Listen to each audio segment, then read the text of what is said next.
Thought Bubble Audio.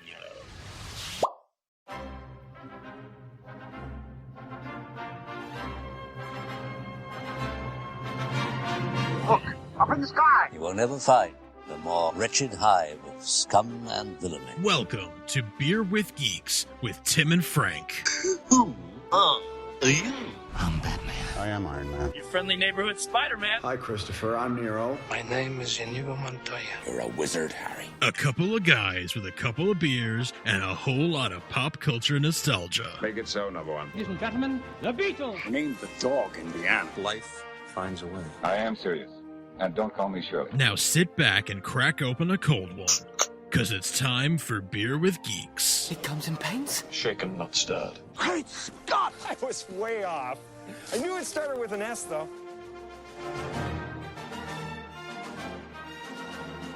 Hi, and welcome to Beer with Geeks, where two geeks geek out with beer. I'm Tim, and with me, as always, is my friend who has two eyes, but maybe not, forever. Frank, how are you today?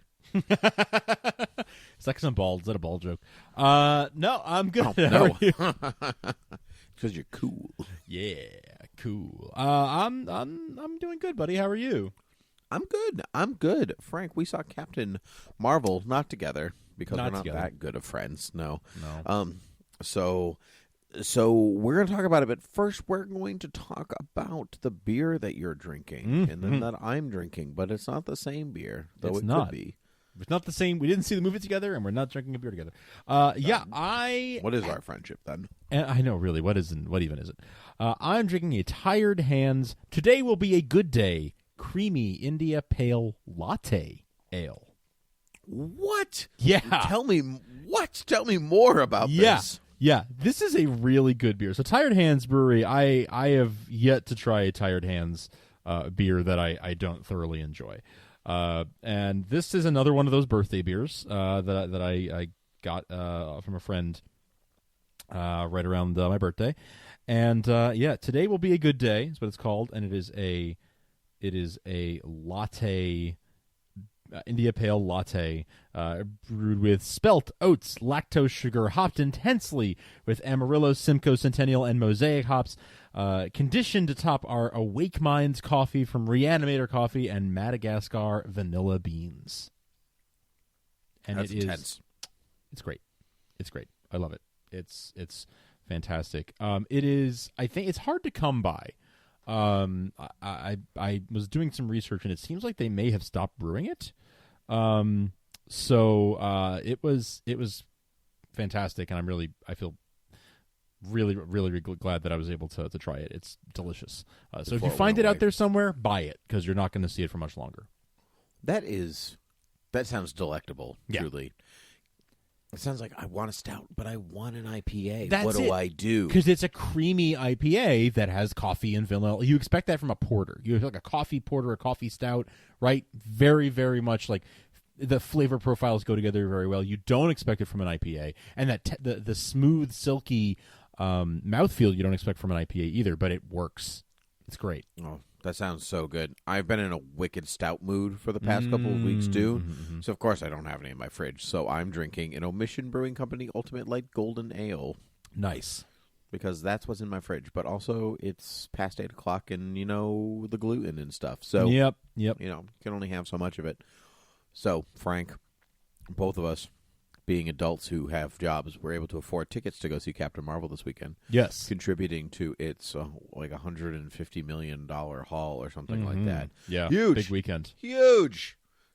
Did it deserve the money, Frank? What do you think? It was good. It was very good. I liked it a lot. A lot of people wanted it to be bad. A lot of people wanted it to fail. And I thought it was quite good.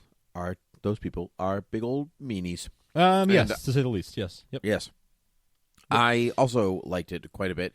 It's very middle of the road Marvel for me. I have to agree with you. It's not. I wouldn't say it's Infinity War, Homecoming, Winter Soldier, Iron Man 1 level good, but it's also, for my money, Iron Man 3, Guardians 2, Incredible Hulk either. No, 'Cause those are- it's. I would very much agree with that assessment. It's not up there with the top tier ones, but it's nowhere near the bottom. No, it's definitely Doctor Strange, Ant-Man and the Wasp, Thor, Guardians 2. right? Guardian to me, Guardians way at the bottom. So like Okay. Guardians in the middle, whatever. Like that's where it is. It's literally directly in the middle. It's got some really good bits, some really strong good stuff, and some stuff that I go, yeah, all right, you went there, you did it, good for you.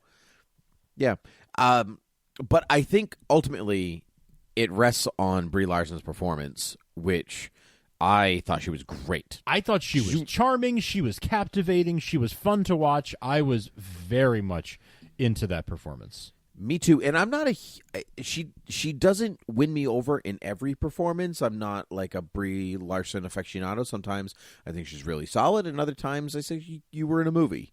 Like most actors, really. Yeah. You can't say that every actor is amazing in every part. They're just not, no matter how good they are. Sure. And so, but she is the Carol Danvers I read about. When I open up a comic book, she's fun and sassy and badass, and she's all these things that make her so distinctly her. She's not Black Widow. She's not Scarlet Witch. She's not Wonder Woman. She's Carol Danvers. Yes. She is her own person, and she stands up there with the rest of them, and she proves herself from the beginning that she's capable. It's not like I'm learning. What do I do? Right from the start, she is good at what she does, and she is only going to get better at what she does. Yeah, she is like. It is so cool to see how like badass she is and how powerful she is and how much she like knows how to harness that power and use that power. Pretty quickly. I feel like that can be done two ways. It can be done really poorly, in a way that doesn't feel earned. But they pulled it off here, where it does feel earned, and it does work for me. That she is able to, when all the limitations go away, she's able to do her thing. I loved it. I really did. Well, spoilers from here on out. Yeah, the Kree really did her a favor by teaching her with those limitations. They basically taught her with training wheels. Yes. So when they took when she took the training wheels off without even knowing she had them, she just wrecked them. Yep. Because Captain Marvel is the most powerful hero in the Marvel universe. Like some people, especially in the Marvel Cinematic Universe, like you could talk about Hulk and Iron Man or Thor or whatever all you want, but she could lay any of them out. Yeah, Maybe canonically not the that's Hulk. Canonically, she can lay out the Hulk, right? That's she's that good, and it's not because she's the strongest, but she is the most powerful. She is the most powerful, yes, which is different. That comes from her head and her heart and the way she thinks and moves, and it's very. I thought that was good. So I very much enjoyed. So I very much enjoyed the movie's take on her, and I kind of liked the discover your origin amnesia version of her story, like, because as I said, we already see her doing cool things right from the start. Sure. So her learning about her past, her identity, is very comic canonical. Ms. Marvel goes through years and years of not knowing who she is and where she belongs and blah blah blah. She spends tons of time with the X-Men in the comics, even though she's not a mutant. Like if you go back to Chris Claremont, like Carol Danvers is like, that's where she is. She's hanging out with the X-Men. So I enjoyed that bit. It didn't feel movie contrived, like, oh, she doesn't know who she is. No. Like that's part of her character. It would be like, oh, what do you mean Cap froze in the ice? That's strange. Right, Like, exactly, yeah. Part of the character. Do people have a problem with that? No, I'm just using it as an example. Okay, got it. As an example. Gotcha. What do we think of her Star Force team, her Kree companions? I feel like the same way I feel about Thor's Warriors. Mm-hmm. Warriors 3. Warriors 3.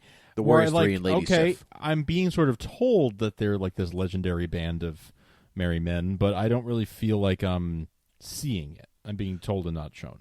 That's true. And as a Thor fan, I saw the Warriors 3 and go, yeah, they're awesome because we know they're cool. I don't really know anything about Star Force or that group. So I was like, okay, yeah, they seem good, I guess, at what they do. Right. Yeah. Okay. Like I, I guess they're doing sort of the bare minimum to show me that they are a badass team. And okay, got it. Message received. Thank you.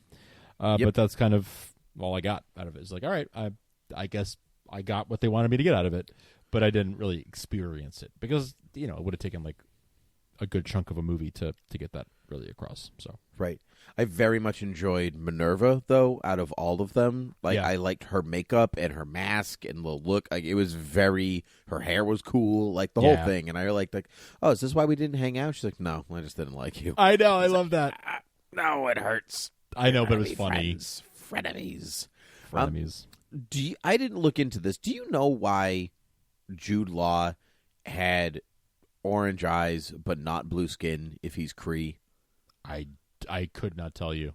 No, I meant to look into it before this started because I don't think he does in the comics either. I'm pretty sure that Yon-Rogg does not have blue skin, but I'm not sure if he's like half Kree or he's like he fights with the Kree. I'm not sure what it is. I felt that felt very obvious that like obviously he's the bad guy. Like that was not a mystery to me, but what I did like about it is that it completely misdirected me from the Skrulls actually not being the bad guy. I thought for sure, because like the Skrulls, that's how I know the Skrulls. The Skrulls are one-dimensional villains that are always the bad guy, and I love the Skrulls. The Skrull, like top, I don't know, 15 Marvel villains. The Skrulls are on that. The Skrulls are on that list. Sure. So I guess they're in the bottom 5, I guess. Otherwise, they're in the top 10. Right, yeah.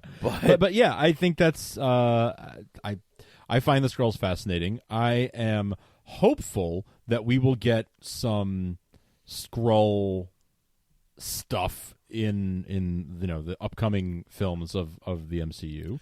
I think we will. I have a theory. Yeah, and okay. I've seen a few. Yeah, I've seen a few people think along these lines too. So sometimes it's nice when you're like, well, I guess I'm not I don't like. Is this an original thought? I'm not sure because other people are thinking it too. But if we are on the same page, maybe that's where we're going with it. That's So Talos, the Ben Mendelsohn, the Skrull, the head of the Skrull Empire, which is not an empire right now. Who was also great, by the way, Ben Mendelsohn. Oh yeah, we'll come back to Benny Mendy, Mendo, as they call him in Australia. His daughter, he tells his wife, he's like, shield her eyes, and then in the final battle, and then she does, but then as Talos is taking stuff out, his daughter looks, and she has this look of almost like vindication on her face, like she's happy that her dad took out the enemy, that he did this thing, and so then her dad gets hurt, and then will probably die, in all of these things, and so there's some talk about her being the queen of the Skrulls. I can't remember her name, but in Secret Invasion, the Avengers storyline, Secret Invasion, where we find out the Skrulls have infiltrated Earth for many, many years and blah blah blah. Great story.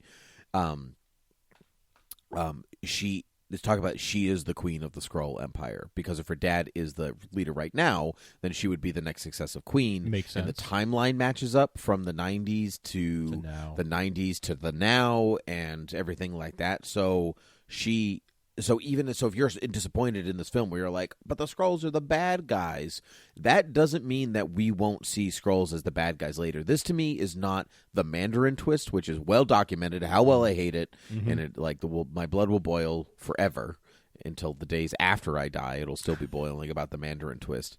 And your blue blood from the transfusion will be boiling. Okay. Exactly. Oh, I wish it could fly and stuff. But the Mandarin twist, it gave me what would have been a very interesting and cool take on that character, and it robbed me of that.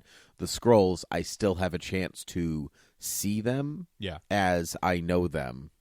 And this could just be the origin story for the Skrulls as we know them. Exactly. But I loved this idea that the film kind of hints on, kind of doesn't, that it's the Kree Empire, right? And the Kree Empire expands the galaxy. They have multiple colonies and multiple planets.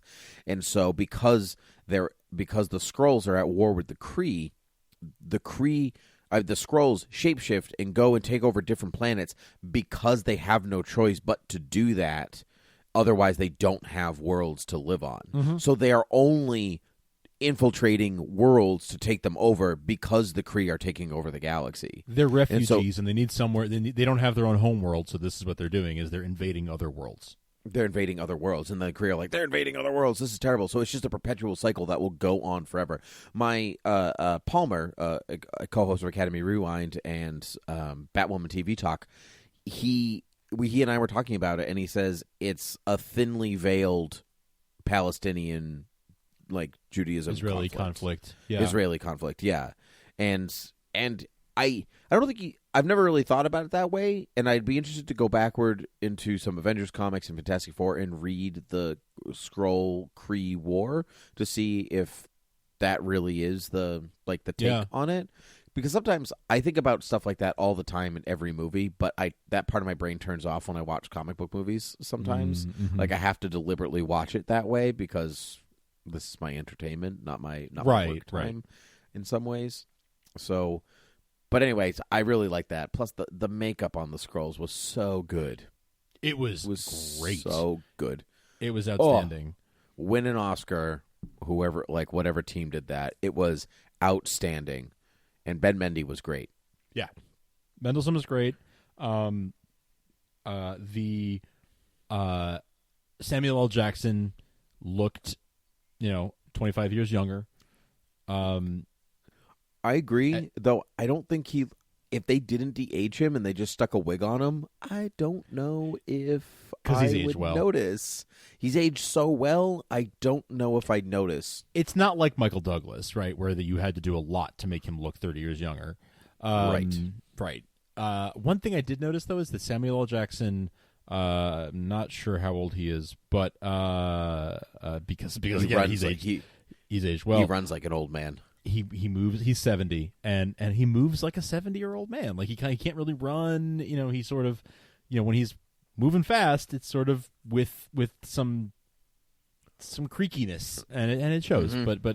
But they did de-age him pretty well. Actually, as I'm looking at a photo of him now, they did do some work to de-age him because I mean, he looks good. Don't get me wrong, he looks great for his age. But they made him look like he looked in the 90s. So if this is supposed to take place in 1995, how old was Nick Fury supposed to be? Well, I don't know how old Nick Fury is, but if he's Samuel L. Jackson's age. Yeah. So in 1995, that would have been 23 years ago, so that would put him at 47. He's already, up there already. He's probably supposed to be younger than that. Probably more than likely. I will say I enjoyed the de-aging, and I certainly enjoyed having Nick Fury in the movie. But at 47, he wasn't really badass Nick Fury, Agent of S.H.I.E.L.D. that I was hoping for. He was kind of like deer in the headlights Nick Fury. Well, it was before he's. I mean, I think he didn't even know that Kree and Skrulls existed. They didn't even really seem to know that aliens really existed. Yeah, that bit I didn't mind. That's fine. Well, but his reaction to situations. Go ahead, continue. I'm sorry. Well, my point with that is that he hasn't been faced with those things yet, and hasn't had the opportunity to become the Nick Fury that you're looking for, like the badass Agent of S.H.I.E.L.D. that you're looking for, because he hasn't been going up against big enough threats to do that. Sure, but I'm thinking of Nick Fury, agent of the Cold War. He says he was everywhere. Palmer said to me he thought he heard that he also said that Nick Fury was in World War II. Did you hear that? In that movie? No, I didn't hear that. Yeah, okay, I didn't think so. I knew that he said the Cold War, he was everywhere. There was no mention of World War II. No, I didn't think so. No, that would not add up at all. No, because Nick Fury in the comics takes the Infinity Formula, which makes him young, which means that he fought alongside Cap America in World War II. But in the timeline of the MCU, it doesn't make sense. That doesn't. No, that's not a thing. He must have misheard. He must have heard Cold War 2 or something, and they heard, and Sure. decided World War II, whatever.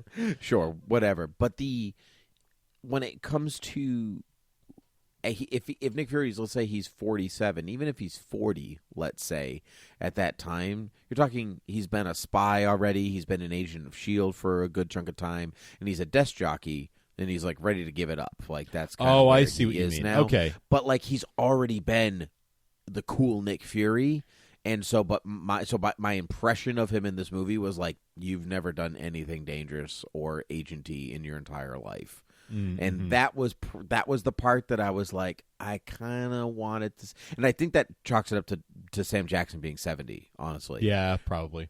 But like I was kind of hoping for like really cool like bodysuit Nick Fury, like we're going out there, let's get stuff done, hide, karate chop moves, whatever. Yeah. Super spy stuff. James Bond. He's supposed to be James Bond. That's what I was like trying to get at. Nick Fury is James Bond with an eye patch, and he was more like George Lazenby than Sean Connery. Aw, womp womp. Ding. Yeah, that's the George Lazenby. But yeah, I guess I will give you that. I will give you that. He didn't maybe live up to the potential that we had hoped for. But I guess I hope that we get a Captain Marvel 2. Well, I guess we can't because she's gone for that whole time. But I guess I hope we get another movie that takes place in the time between the end of this movie and before Iron Man, where we get to see a Nick Fury being exactly what you talk about. Well, here's my thought. The Black Widow film is also supposed to be a prequel. And so, and she's much younger than she. If Iron Man 2 takes place in 2012 or something like that, and Natasha Romanoff is in her early 20s, maybe mid 20s at that point. Late if you're really pushing it, because Scarlett Johansson is only like 33 years old or something like that now. Then you could potentially get another Nick Fury that way, because Sam Jackson wants to explore more Nick Fury, younger Nick Fury. He enjoys playing the character, and I would like to see Nick Fury be the Nick Fury I know he is, as opposed to the Nick Fury that I got in this film, which is not even something I thought about while I was watching the movie. It was only afterwards that I reflected on it, and I went, oh, I missed that. So, which is, I think, a testament to the film that I didn't even think about it at all while I was watching the movie. It wasn't in my mind. It was only afterwards that I was like, well, that wasn't the point of the movie, but I wish I had it. Sure. Okay, I'll agree with you there. Yes, it wasn't the point, but I would have liked it if they'd given it to us. Do you want to talk about the post-credits scenes? Really, one of them, but I feel like there's, I feel like we got that scene will probably be in Endgame. Probably, where I think Carol it feels like pops up. It feels like the Infinity. It feels like the Civil War tag that they had at the end of some film. I don't remember which one, where they were like, "Oh, here's this direct scene from Civil War" to kind of like give you like a little lowdown. So I think that is going to be in there, and I like that Carol kind of looks a little tattered and torn. Hair's a little longer. It's not as Rachel Green coiffed as it was. Sure, Rachel Green. Yeah. And I like, clearly the Kree Skrull War is still going on. She left very idealistically, I'm going to go stop this war, in 1995. So you're talking almost 15 years later, and she's coming back, and she's like, not done yet. 20 still not done. 23 years later. 23 years later? This takes place 95, 2005, 2015. Oh, yeah, right. Yeah, right. I skipped a decade.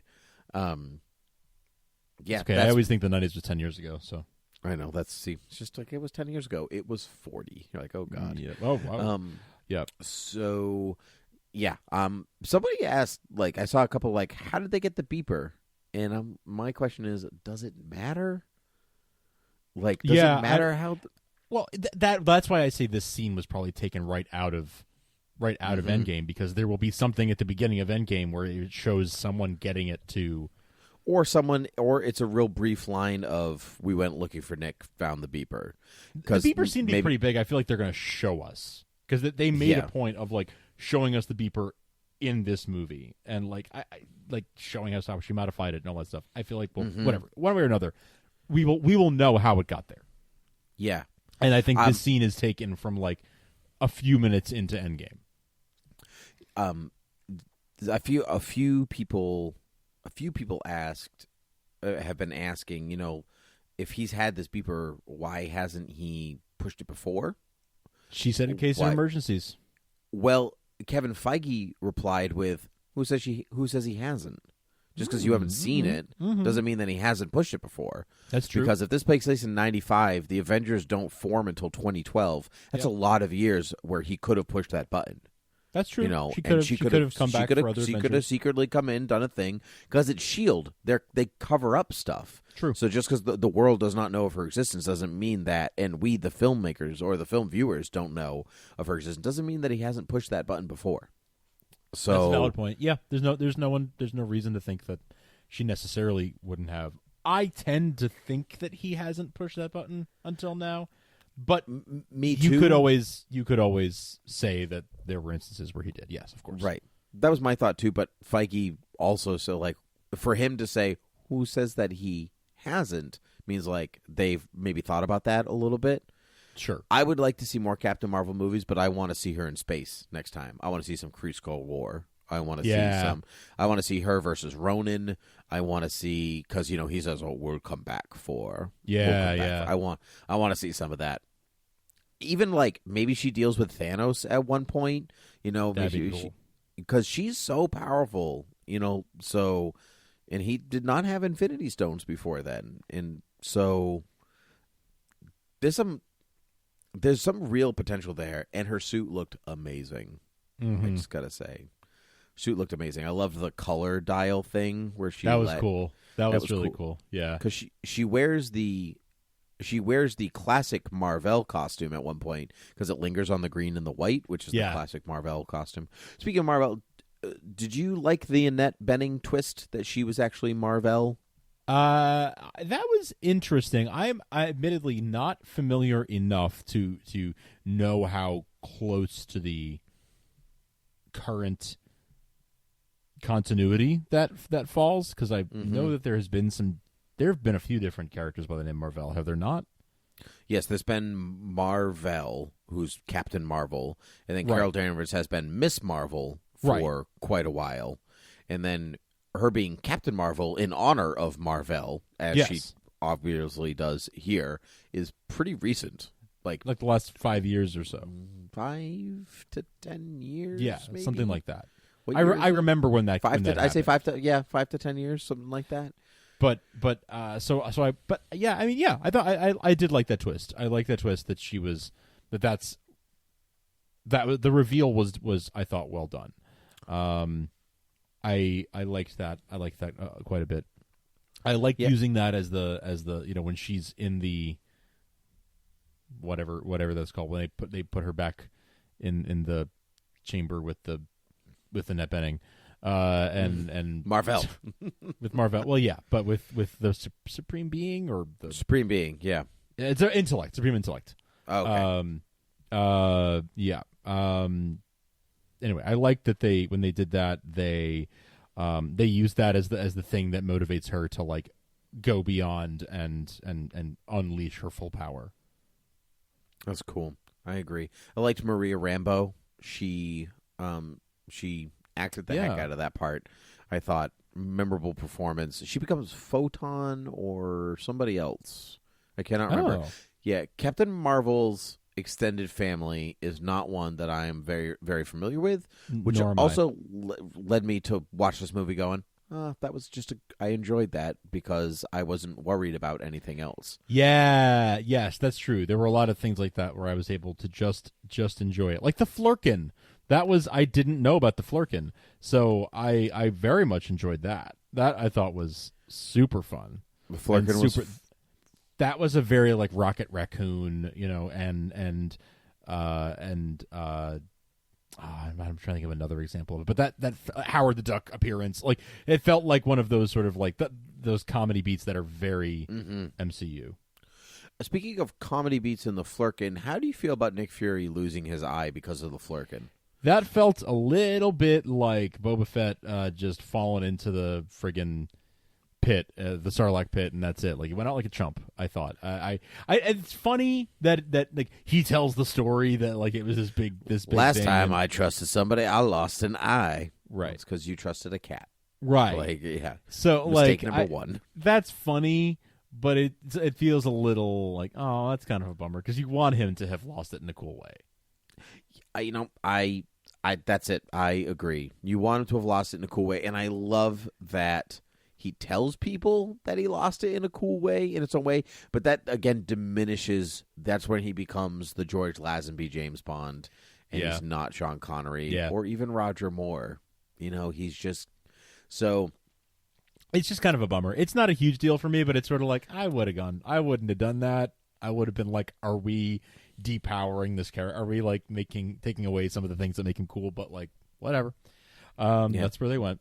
Yeah, but I did like. But at the same time, it's funny. Like, it's funny, and I'm not sure if funny overrides like a character point. In some ways, I'm just not sure. Yeah. Same. Yeah. Same. Any other odds and sods, bits and pieces you want to mention before we say goodbye? Odds and sods. I liked that Yon-Rogg didn't die. Oh, that's true. Yeah. And from a storytelling perspective, I very much enjoyed. They fought at the beginning, right? They have this training sequence at the beginning, and it's very intricate in this, fight, back and forth on the mat, blah blah blah. And then when it comes and it sets it up in a way that it comes back to that full circle, and Yon-Rogg is like, let's do this fight, because he knows if he gets hit, like she's full power, he's not going to be able to take her. So he goads her, and she's just like, I'm not having it. Like, and so like the movie tells you it's good, they're going to do that fight, right? And they don't, and I really enjoyed that. She rises above basically what a boy would do. Yes, that's right. Because every other boy would be like, well, I got to prove myself. She rises above the prove herself manner and literally says, I have nothing to prove to you. That's very true. It also very much gave me the vibe of Indiana Jones shooting the Arab swordsman. Absolutely. Right? Absolutely. Just like, I don't have, just get out of here. Be gone. Exactly. And I liked that he didn't die, because I hate when the villains die. You have robbed us of storytelling potential. And now that's two comic book movies back to back where one of the main villains didn't die. That's right. Ocean Master doesn't die in Aquaman, and now we have Yon-Rogg still alive in Captain Marvel, and technically even in Infinity War, Thanos is still alive, obviously. So obviously, yeah. Speaking of, that's an uphill trend. I like it. That. It is an uphill trend, and it sets up. I mean, it sets up some very fun stuff for the future potentially. I think it's really funny how many movies have they done? 20 now? 22? This is 21, I think. This is 21. Out of 21 movies, at least 3 of them are basically about the Tesseract. Yeah, that was a full-on surprise. I was like, "Oh, the Tesseract! This all again. right, yeah, you're here." Yeah. I loved Goose throwing up the Tesseract at the end. I know. Yes, that was as a cat owner, right? Doesn't it? As a cat owner, I appreciate it. Someone was like, "Why did it throw up the Tesseract?" And I was like, "Because it's a cat. It's funny. You're not a cat person, are you?" Yeah, right. Yeah, exactly. Also, I have to think that the name Goose is a reference to Top Gun. I think so. It's his name in the comics. Oh, it is. Okay. Yes. Yeah. Goose is her cat, but in the comics, he's just a cat. Not a Flerken. Not a Flerken.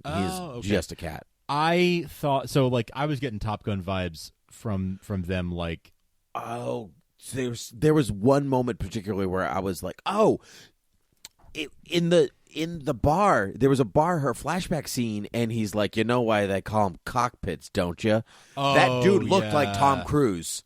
Oh, sure, okay. And okay. it wasn't Tom Cruise. Wasn't, but it was was an absolute like Top Gun, baby. Yeah. Okay. Yeah. Totally. I just wanted the danger zone. Yeah, I just wanted danger zone. Danger zone. Something. Danger zone. Danger zone. Yeah, I enjoyed it overall. Again, middle of the road Marvel is still a high bar. Yes. And I think that's the I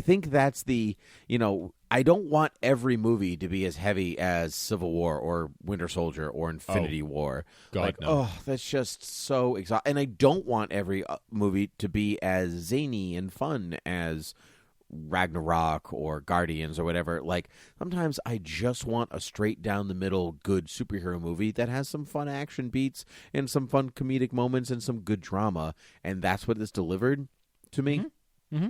It was all of those bits. Some storytelling things I'd like clean up a little bit, explore some things here or there, but ultimately I quite enjoyed this film, and it was a strong outing for a character that I had previously no emotional connection to, and now I am jazzercised to see her show up in just a few short months. Jazzercised. Wow, that's okay. We'll go with that. Yeah. Jazzercised to see her show up in a few months. Yeah. Yeah. That's good. For sure. So, yeah. So, all right. Well, this has been our conversation on Captain Marvel. Frank, do you have any last things to say? Nope. I'm all tapped out. I think you actually summed it up really well right there. That it was a good down the middle film, and I was a fan of it. I might go see it again. Actually, I would talking about it makes me want to go see it again. I would like to see it again. I hope I can get there. We'll find out. But you know what? Yep. A few short months it'll be out. I'll watch it again. Exactly.